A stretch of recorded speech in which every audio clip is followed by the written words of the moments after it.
ዛሬ ኤክሰርሳይዝ 9.14 እንሰራለን የዘጠነኛ ክፍል ማለት ነው። ከዚህ በፊት ፕሮፐርቲ ኦፍ ስታንዳርድ ዲቪዥን እያየን ነበረ። ስታንዳርድ ዲቪዥን እና ቫሪያንስ ማለት ነው። ስለዚህ ዛሬ ቀጣዩ ፕሮፐርቲ የተወሰነ ብለን ወደ ኤክሰርሳይዝ ነው የምንሄደው። ከዚህ በፊት ስናይ እንደነበረው ምንድነው አንደኛው ፕሮፐርቲ ኦፍ ስታንዳርድ ዲቪዥን የተሰጠን ዳታ ላይ ተመሳሳይ ቁጥር ከደመርን ወይም ከቀነስን ቫሪያንሱና ስታንዳርድ ዲቪዥኑ አይቀየርም፣ ሪሜን ዘሴም ነው ማለት ነው። ከጨመርን በኋላ ወይ ከቀነስን በኋላ ከሁሉ ላይ ተመሳሳይ ቁጥር ከደመር ወይ ከቀነስ ከዚህ በፊት ያየነው ነው። ቫሪያንሱም ስታንዳርድ ዲቪዥኑ አይቀየርም። በዛሬው የምናየው ካባዛኑስ ምን ይሆናል? ስታንዳርድ ዲቪዥኑ እና ቫሪያንሱ ምን ይሆናል? ካባዛኑ እያንዳንዱን ዳታ በተመሳሳይ ቁጥር ካባዛን ወይም ካካፈልን ስታንዳርድ ዲቪዥኑ ምንድነው የሚሆነው? እንደዚሁም ቫሪያንሱ በተመሳሳይ ቁጥር ለምሳሌ በሲ በሚባል ቁጥር ሁሉንም ቁጥር ብናበዛው ወይ ደግሞ በኤን በሚባል ቁጥር ሁሉንም እያንዳንዱን ዳታ ሴት ብናበዛው ሁሉንም ቫልዩ ብናበዛው ለምሳሌ ይሄ 3 ነው። በሁለት ባበዛው 6 32 2 24 ሆኖ ነው። ስለዚህ በተመሳሳይ ቁጥር ካበዛን ቫሪያንሱ ምንድነው የሚሆነው? ቫሪያንሱ በኤን ከሆነ ያበዛን ኤን ስኩዌር ታይምስ ኦልድ ቫሪያንስ ማለት ነው። ስታንዳርድ ዲቪዥኑ ደግሞ ስታንዳርድ ዲቪዥኑ ኤን ታይምስ ኦልድ ስታንዳርድ ዲቪዥን ነው ማለት ነው። ካካፈልን ደግሞ ካካፈልን ማለት ምን ማለት ነው? ለምሳሌ ለኤን ከሆነ ያካፈሉ ለዋን ኦቨር ኤን አባዛን እንደማለት ነው አይደለ? እያንዳንዱ ቫልዩ በኤን ካካፈልን ምን ይሆናል ማለት ነው? ቫሪያንሱ ዘ ኒው ቫሪያንስ ኢዝ ኢኳል ቱ 1 ኦቨር ኤን ለኤን ከሆነ ያካፈሉ ማለት ነው 1 ኦቨር ኤን ስኩዌር ታይምስ ዘ ኦልድ ቫሪያንስ ማለት ነው። ስታንዳርድ ዲቪዥኑ ደግሞ ስታንዳርድ ዲቪዥኑ ምን ይሆናል? 1 ኦቨር ኤን ታይምስ ኦልድ ስታንዳርድ ዲቪዥን ነው። ስለዚህ እያንዳንዱ ቫልዩ ካባዛኑ በኤን ካባዛኑ አዲሱ ቫሪያንስ ምንድነው የሚሆነው? የበፊቱን ቫሪያንስ በኤን ስኩዌር ማባዛት ነው ማለት ነው። ስታንዳርድ ዲቪዥኑ ደግሞ በኤን ማባዛት ነው። የበፊቱን የመጀመሪያውን ሳናባዛ በፊት ያሉትን ዳታዎች የሱን ስታንዳርድ ዲቪዥን በኤን ማባዛት ማለት ነው። ካካፈልን ማካፈል ማለት ለምሳሌ ለኤን ብናካፍል ለምን እንዳባዛን ነው የሚታወቀው በዋን ኦቨር ኤን። ስለዚህ ዋን ኦቨር ኤንን ስኩዌር አድርገን በበፊቱ ቫሪያንስ ማባዛት ማለት ነው። ስለዚህ ለኤን የምናካፍል ከሆነ ሁሉንም ዳታ ለኤን ካካፈልን የመጀመሪያውን ዳታ ቫሪያንስ ሲባዛ በዋን ኦቨር ኤን ስኩዌር ማባዛት ማለት ነው። ስታንዳርድ ዲቪዥኑ ደግሞ ካካፈልን ማለት ነው ሁሉንም ዳታ በኤን በሚባል ቁጥር ብናካፍል 1 ኦቨር ኤን ታይምስ የበፊቱ ቫሪያንስ ነው። ስለዚህ ይህን ይዘን ወደ ኤክሰርሳይዛችን እንሄዳለን። ኤክሰርሳይዝ 9.14 አንደኛ ጥያቄ find the variance in the standard deviation of the following data using data standard deviation እና ቫሪያንሱን ፈልጉ ነው። ቫሪያንስ እና ስታንዳርድ ዲቪዥን ለማግኘት መጀመሪያ ሚን ማግኘት አለብን። ሚን ለማግኘት ዳታውን ደምረን ለዳታው ብዛት ማካፈል ነው።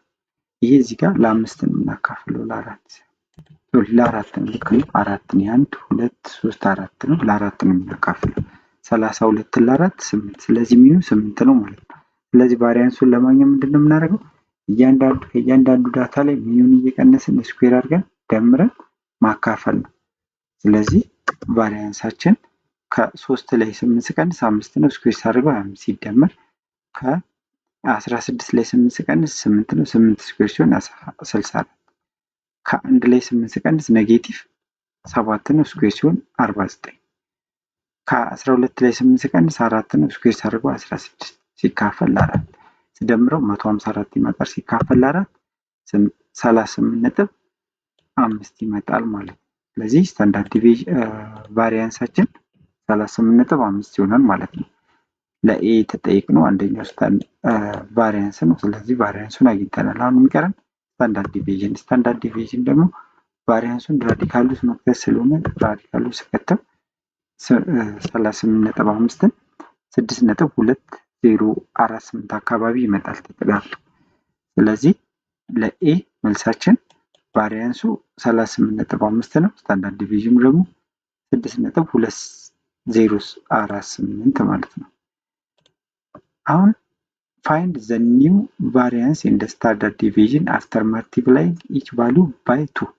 እያንዳንዱን ቫልዩ በሁለት ካበዛን በኋላ ቫሪያንሱ ምን ይሆናል ነው የተጠየቅነው። ይህንን ምንድን ነው የምናደርገው? እያንዳንዱን ቫልዩ በተመሳሳይ ቁጥር ካበዛ ምን ብለናል? ለምሳሌ በኤን ከሆነ ያበዛነው አዲሱ ቫሪያንስ ምንድን ነው የሚሆነው? ኤን ስኩዌር ታይምስ የበፊቱ ቫሪያንስ ማለት ነው። ስለዚህ አሁን ያበዛነው በሁለት ነው። እያንዳንዱ ቫልዩ እነዚህ በሁለት ስናበዛቸው ዳታው ይሄ ይመጣል። 6 3 ሲባዛ 2 6 ነው። 16 ሲባዛ በ2 32 1 ሲባዛ 2 2 ነው። 12 ሲባዛ በ2 4 ነው። ስለዚህ የዚህኛውን ቫልዩ ቫሪያንስ ነው የሚጠይቀው። ስለዚህ በተመሳሳይ ቁጥር ስለሆነ ሁሉንም በተመሳሳይ ቁጥር ስለሆነ ያበዛ ነው አዲሱ ቫሪያንሳችን ምን ይሆናል ማለት ነው? ሁሉንም ቁጥር ያበዛንበት ቁጥር ስኩዌር ሲባዛ የበፊቱ ቫሪያንስ ይሆናል ማለት ነው። ኤን ስንት ነው? 2 ስኩዌር ስናደርገው 4 ይሆናል። ስለዚህ 4 ሲባዛ ቫሪያንሳችን የበፊቱ ስንት ነው? ከመባዛቱ በፊት ያለው 38.5 ነው። ይህን ስናበዛው 154 ነው የሚመጣው። አሁን ጨምራችሁ ከፈለጋችሁ እኛ እዚህ ጋር ስናበዛው በሁለት ስናበዛው ይሄን ዳታዎቹ ይሄን ነው። ስለዚህ ቫሪያንሱን ብትፈልጉት ቫሪያንሱን ብንፈልገው ስንት ነው የሚመጣው? መጀመሪያ ሚኑን እናገኛለን። ሚኑ 16 ነው። ሚኑ 16 ነው ለቢ ማለት ነው። እኛ ሚኑን አልተጠየቅንም። የተጠየቅነው ስታንዳርድ ዲቪዥን እና ቫሪያንስ ነው። ስለዚህ ቫሪያንሱን እንስራ። ቫሪያንሱ ከእያንዳንዱ ዳታ ላይ አሁን ዳታዎቹ እነዚህ ናቸው ካባዛም በኋላ። ስለዚህ ሚኑ ካባዛም በኋላ ይሄን መጥቷል። ስለዚህ ሚኑ ባባዛኑ ቁጥር ማባዛት ነው። ሚኑ ብዙ እንትን አይመጣም ማለት ነው።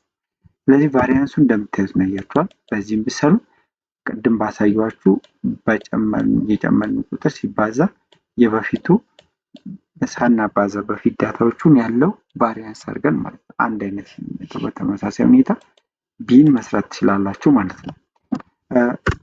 እንትኑ ደግሞ ቫሪያንሱ ስታንዳርድ ዲቪዥኑ ደግሞ ምንድን ነው ያለው? ሁሉንም ቁጥር በኤን ካበዛን ኤን ታይምስ የድሮ ስታንዳርድ ዲቪዥን ማለት ነው። ስለዚህ ኤናችን አሁን 2 ሲባዛ የበፊቱ ደግሞ ስንት ነው? 6.2048 ነው። ወይም በሁለት ስናበዛው ስንት መጣ ማለት ነው? 12.41 አካባቢ ይመጣል ማለት ነው። በተመሳሳይ ሁኔታ እዚህ ጋር ብናበዛውም ይህን ራዲካል ውስጥ ብንተካው ተመሳሳይ መልስ ነው የምናገኘው ማለት ነው። ሲ ላይ ለ7 አካፍሉት ነው። ሁሉንም ዳታ ለ7 ካካፈልን በኋላ ቫሪያንሱ እና ስታንዳርድ ዲቪዥኑ ላይ ምን አይነት ለውጥ ይመጣል ነው። ስለዚህ ቅድም እንዳልኳችሁ ካካፈልን ምንድነው የምናደርገው? ለኤን ከሆነ ያካፈልነው አዲሱን ቫሪያንስ ለማግኘት ካካፈልን በኋላ እያንዳንዱን ዳታ በተመሳሳይ ቁጥር ስለሆነ ያካፈልነው አዲሱ ቫሪያንስ ምን ይሆናል ማለት ነው? 1 ኦቨር ያካፈልንበት ቁጥር ኤን ብንለው ኤን ስኩዌር ታይምስ የመጀመሪያው ምንም ሳናካፍል የነበረው ቫሪያንስ ማለት ነው። ስለዚህ አሁን ለ7 ነው። ስለዚህ 1 ኦቨር 7 ዘውል ስኩዌር ማለት 1/49 ይመጣል። ስለዚህ 1/49 ሲባዛ የበፊቱ ቫሪያንስ ስንት ነው? ምንም ሳንነካው የነበረው ቫሪያንስ ስንት ነው? 38 6.5 ነው። ስለዚህ በዚህ ማካፈል ነው ማለት ነው። እዚህ ጋር እየሰራን መሄድ እንችላለን። ስለዚህ 1/7 ስኩዌር ይሄ 38.5ን ለ49 እንደማካፈል ነው አይደለ? ስኩዌር ስለሆነ 0.786 ይመጣል ማለት ነው። ለሲ ቫሪያንሱ ማለት ነው። ሁሉንም ዳታ ለ7 ካካፈልን በኋላ ማለት ነው። በተመሳሳይ ቁጥር ካካፈልን ደግሞ ሁሉንም ቫልዩዎች ስታንዳርድ ዲቪዥኑ ደግሞ ምንድን ነው የሚሆነው? በምን ማባዛት ነው? በ1/n የነበረውን ስታንዳርድ ዲቪዥን ማባዛት ነው። ስለዚህ ይሄ 1/7 ነው። ኤን 1/n ነው ያለው። ስለዚህ 1/7 ኤናችን 7 ለ7 ስላካፈልን ሲባዛ ሳናካፍል በፊት የነበረው ዳታ ስታንዳርድ ዲቪዥን ስንት ነው? 6.2048 ነው። ስለዚህ ይህን በዚህ ስናበዛው 0.8864 ይመጣል ማለት ነው። ስለዚህ ስታንዳርድ ዲቪዥናችን ለሲ ይህን ይመጣል ማለት ነው። በቀላሉ እንደዚህ መስራት ትችላላችሁ። እነዚህን ፕሮፐርቲዎች መያዝ ጠቃሚ ነው። ምክንያቱም ወደፊት ኢንትራንስ ላይ ስትፈተኑ ከአባዛ ካካፈለ ከተባለ አዲስ ቫሪያንስ ወይም ስታንዳርድ ዲቪዥን መስራት አይጠበቅብንም። ቢ ላይ እንደሰራ ነው ማለት ነው። መስራት አይጠበቅብንም። ከአባዛን ምን ማድረግ ነው? የመጀመሪያውን ሳናባዛ በፊት ያለውን ቫሪያንስ ይሰጠንና ከአባዛን በኋላ ያለውን ሊጠይቀን ይችላል። በዛ ሰዓት እኛ የምናባዛ የምናካፍል ከሆነ ጊዜያችንን ይወስድብናል። ስለዚህ ሰዓት ያልቅብናል። ስለዚህ እነዚህን ፕሮፐርቲ ካወቅን ግን በቀላሉ ማግኘት እንችላለን ማለት ነው። የተሰጠን ጥያቄ ይህን ይመስላል። ኔክስት ታይም በጣም በዛ ይላል። ኤክሰርሳይዝ 9.15ን ሙሉን ጥያቄ እንሰራለን። ውስጥ ወደ 10 ጥያቄ ነው ያለው። 8 ጥያቄዎች አሉ። 8ቱንም እንሰራለን ማለት ነው። ቻናሉን ሰብስክራይብ አድርጋችሁ ጠብቁኝ። ጥያቄ ወይም ማስተያየት ካላችሁ ግን ኮሜንት ላይ ጻፉልኝ። መልካም ጊዜ